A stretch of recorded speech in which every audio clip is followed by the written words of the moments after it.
Welcome back into the Bettor Half Hour, my favorite segment where we bring you veterans in the sports betting space. You've seen them on this show. You've seen them crush on the betting exchange. My man, all the way from Southern California, Arash Markazi. Arash, great to be with you, my friend. How are you? I am so glad to be back with you after 1 week off. This is awesome. Likewise, sir. Okay, so let's talk this MLB.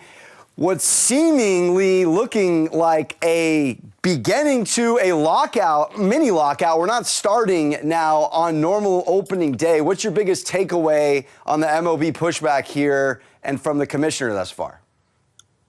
You know, here's the problem. Now that we're going to miss games, we don't know when this will stop, you know? I mean, so we're not going to get a 162-game season. Does that mean we're going to get a 150-game season, 140, 120? I mean, we got a really glimpse into the players and the owners and the distrust there when we had a 60-game season during the pandemic. The players wanted 162. They wanted 150, 120.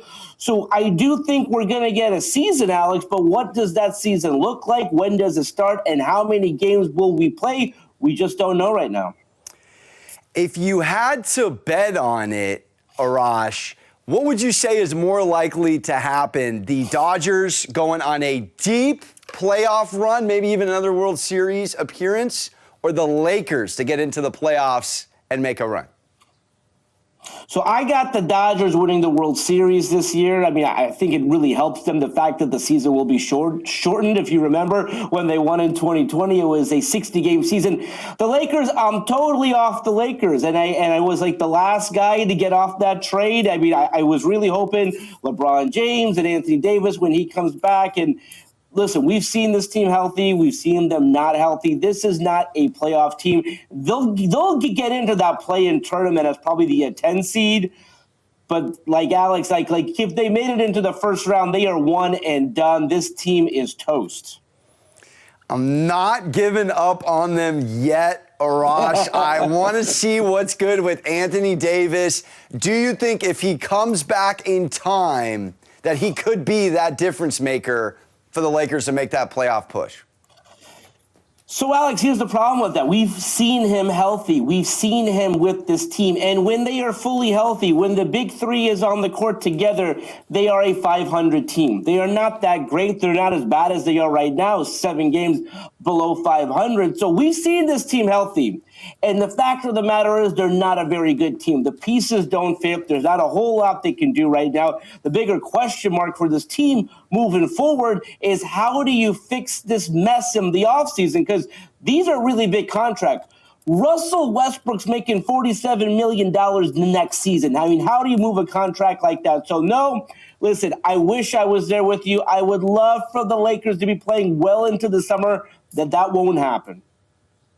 All right, well, the Lakers have a big matchup coming up here against the Clippers. Arguably must win. You saw the Lakers should have won it the other day. Clippers came back. They're winners of 5 of their last 6. Are you going to take the Lakers in that one? Are you going to go with the LAC? I'm going to take the Clippers, and here's why. I mean, they've beaten the Lakers 6 straight times. They're going to make it 7 straight times. And the difference here is these guys like to play together. There's no Kawhi Leonard. There's no Paul George. But the pieces on this team, they fit. They love playing with each other. And Ty Lue, we should really start talking about Ty Lue for Coach of the Year. Again, the Clippers are not going to win the championship. But if you had told me at the beginning of this year that this team would not have Paul George, would not have Kawhi, and they would be in the playoffs. And not only that, when you look at the fact that they've come back from 25 points down multiple times, this is a team, by the way, you don't want to play come postseason because they will always come at you. Whether they're down 2-0 in the series, down 25 points in a game, they're going to fight till the end. Well said, Arash. All right, let's shift to the Eastern Conference here. We're looking at the Nets. Somehow they're still favored to come out of the East despite having no idea what this actual healthy starting 5 would look like. Meanwhile, Harden is balling with Embiid out the gate. Do you feel like the Sixers could be a good value play, or are you still feeling like it's the Nets East to lose? No disrespect to the Bucks. Exactly. Listen, the Sixers are a great value play right now, so I would jump on them like at this moment. But the Nets make sense. Like if you're looking at them in the standings, you're like, why are people still high on the Nets? Well, you're going to get KD back. You're going to get, if he's healthy, if he's right, one of the top 2 players in the world. And then Kyrie, with all the vaccine mandates and things like that, if he's back full-time, 100%, KD's back, you got 2 of the top 5, 2 of the top 10 players in the world. That gives you a shot to win. That gives you a shot to compete. So I get why the Nets are still the favorites.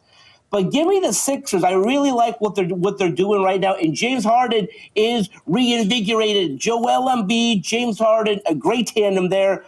I like the Sixers. I like it, Arash. All right, shifting over to the NFL. I know you have your sources. Right now, the Packers front office might be playing a little chess here, saying that they have not received a call from anyone regarding Aaron Rodgers. Are you buying that? You got the Broncos, the Steelers on down the list. Few teams, to say the least, need a quarterback. You think that's poker, or you think they're being honest?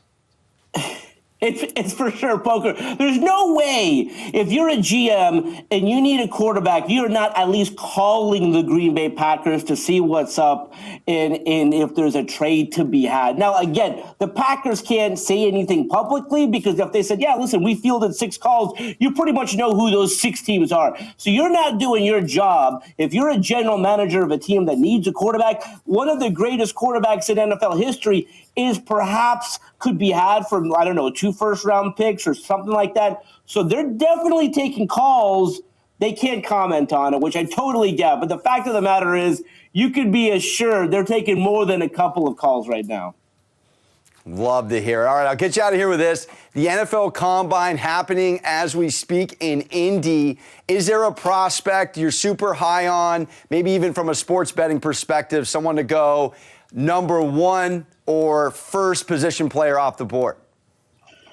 Well, so the guy that I really like coming up is obviously a player that I've covered for the majority of his career is Drake London. He will be the first wide receiver taken in this draft from the USC. He's moved up into the top 10. So if you're a team out there who's looking for a playmaking wide receiver in that sort of Cooper Kupp form where you could cover him, he's going to get that football. So look for maybe a team like the Cleveland Browns, who's not that far off. They need a wide receiver. Trade up into that top 10, but Drake London from USC, look for him to be the first wide receiver to take it in the draft.